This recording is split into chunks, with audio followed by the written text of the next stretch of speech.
السلام علیکم ورحمۃ اللہ وبرکاتہ۔ آج سے ہم سورہ نجم کا مطالعہ شروع کر رہے ہیں۔ اس کی پہلی 12 آیات کا ترجمہ لے کر حاضر ہوں، سماعت فرمائیے۔ اعوذ باللہ من الشیطان الرجیم، بسم اللہ الرحمن الرحیم۔ قسم ہے تارے کی جب کہ وہ غروب ہوا، تمہارا رفیق نہ بھٹکا ہے نہ بہکا ہے، وہ اپنی خواہش نفس سے نہیں بولتا، یہ تو ایک وحی ہے جو اس پر نازل کی جاتی ہے۔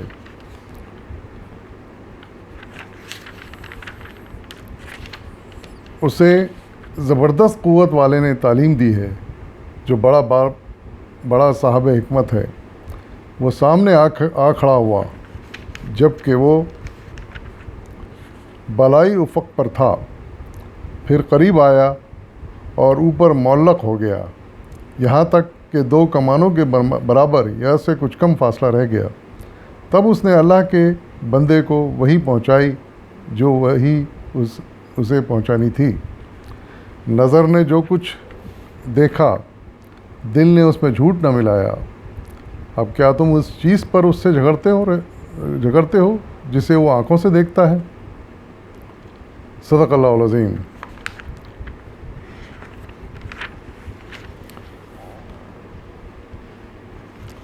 ان آیت میں سب سے پہلے تو اللہ تعالیٰ نے ایک قسم کھائی ہے تارے کے بارے میں، نجم یعنی تارے کے بارے میں۔ اب یہ تارا کون سا ہے، اس کا کوئی نام نہیں لیا گیا،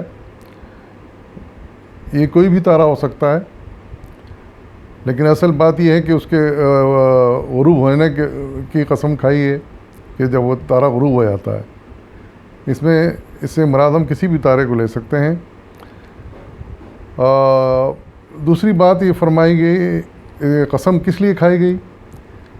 اس بات پر کھائی گئی کہ اللہ تعالیٰ صلی اللہ علیہ وسلم کے بارے میں ان مشرکین کفار کو مخاطب کر کے کہہ رہے ہیں کہ تمہارا رفیق نہ بھٹکا ہوا ہے نہ بہکا ہوا ہے۔ وہ صلی اللہ علیہ وسلم کو ان کا رفیق کہہ کے مخاطب کیا ہے، یعنی صاحبکم، یعنی تمہارا دوست، تمہارا رفیق۔ یعنی حقیقت ہے کہ وہ صلی اللہ علیہ وسلم ان کے دوست اور رفیق ہی تھے، ان کے رشتہ دار تک تھے۔ یعنی قبیلہ قریش کی جو شاخ ہے بنی ہاشم، آپ اس سے تعلق رکھتے تھے، معزز گھرانے سے، اور ان میں زیادہ تر جو مخالفین تھے ان میں ان کے اپنے رشتہ دار تھے، مثلاً ابو جہل ہیں، ابو لہب ہیں، چچا تھے۔ تو اس طرح اور بھی رشتہ داری ہوں گی۔ اور سب سے بڑھ کر یہ کہ مکہ کے ان لوگوں نے، سب لوگوں نے آپ کو اچھی طرح دیکھا تھا، آپ کی ذات سے واقف تھے، آپ کے اخلاق سے مروب تھے، آپ کو صادق و امین کہہ کے پکارتے تھے۔ تو اسی لیے اللہ تعالیٰ نے ان کو کہا ہے کہ تمہارا رفیق، یعنی تمہارا جو دوست ہے، تمہارا غم گسار ہے، یہ جو کوئی بھٹکا ہوا ہے، بہکا ہوا نہیں ہے کہ کسی غلط راستے پہ چل رہا اور بھٹکا ہوا ہے، اس کو صحیح راستہ نہیں مل رہا ہے، یا بہکا ہوا نہیں ہے کہ مطلب کہ کوئی ذہنی کوئی فطور نہیں، جیسا کہ تم لوگ اس پر الزام لگاتے ہو، ساحر ہے، مجنون ہے۔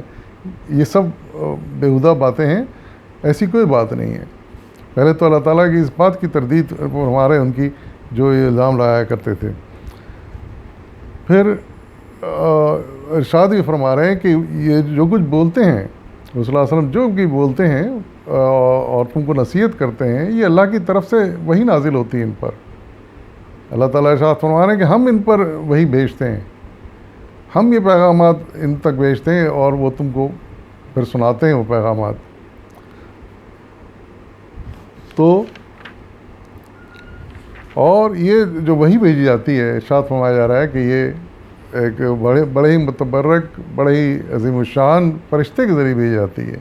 یہاں فرشتے کا نام نہیں لیا گیا، لیکن دوسری آیتوں سے پتہ چلتا ہے کہ جبرائیل علیہ السلام تھے جو آپ تک وہی لے کر آیا کرتے تھے۔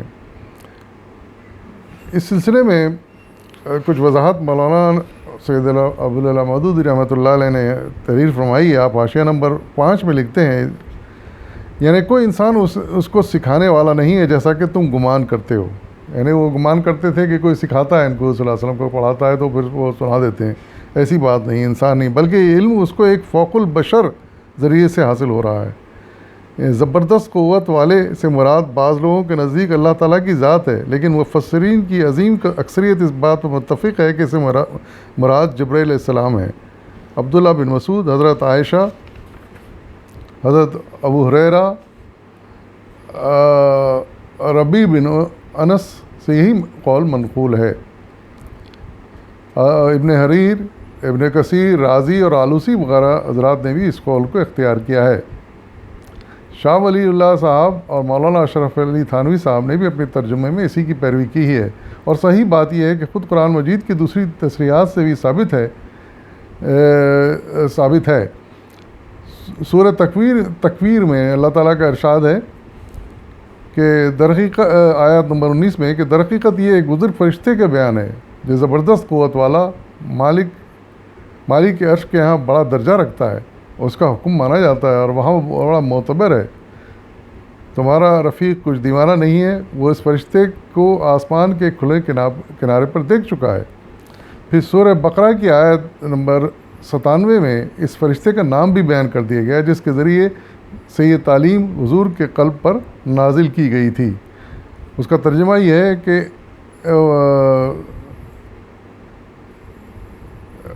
یہاں ترجمہ نہیں بیان کیا گیا۔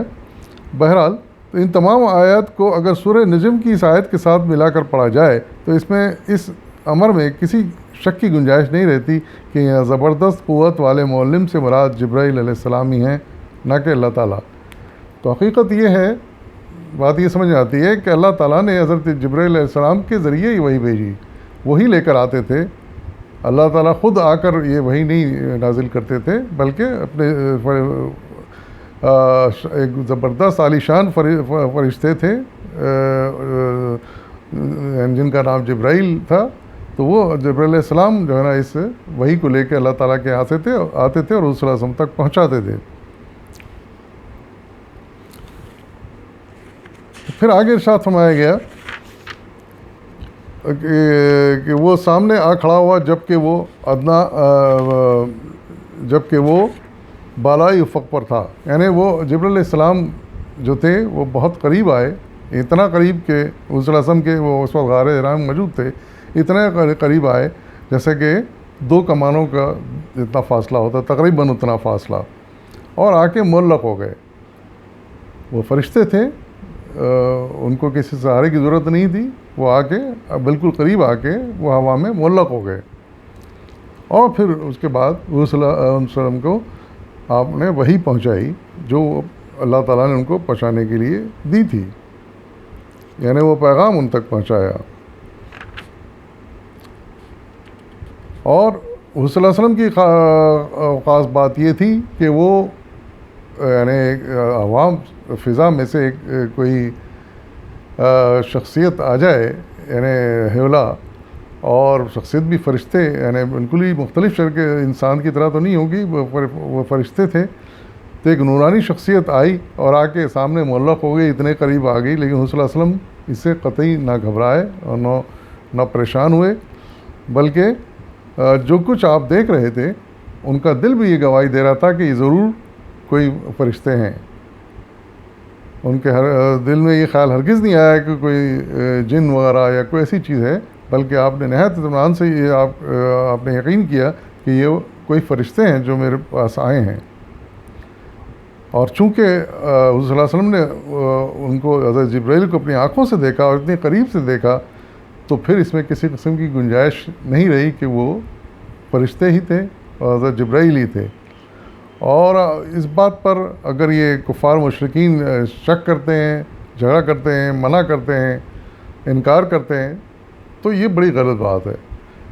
یہی ارشاد فرمایا جا رہا ہے کہ اس معاملے میں جھگڑتے ہو جسے اس نے آنکھوں سے دیکھا، یعنی حضور صلی اللہ علیہ وسلم نے اتنی قریب سے اپنی آنکھوں سے ان کو دیکھا، تو اس بارے میں جھگڑے کا کوئی سوال ہی نہیں پہ ہوتا۔ اور چونکہ وہ فرشتے تھے تو اس لیے اور اللہ کی طرف سے بھیجے گئے تھے، تو جو بھی وہ وحی لے کر آئے وہ یقیناً اللہ کی طرف سے بھیجی گئی تھی، اور وہ اس لیے بھیجی گئی تھی کہ ہم اس پر ایمان لائیں۔ وآخر دعوانا الحمد للہ رب العالمین۔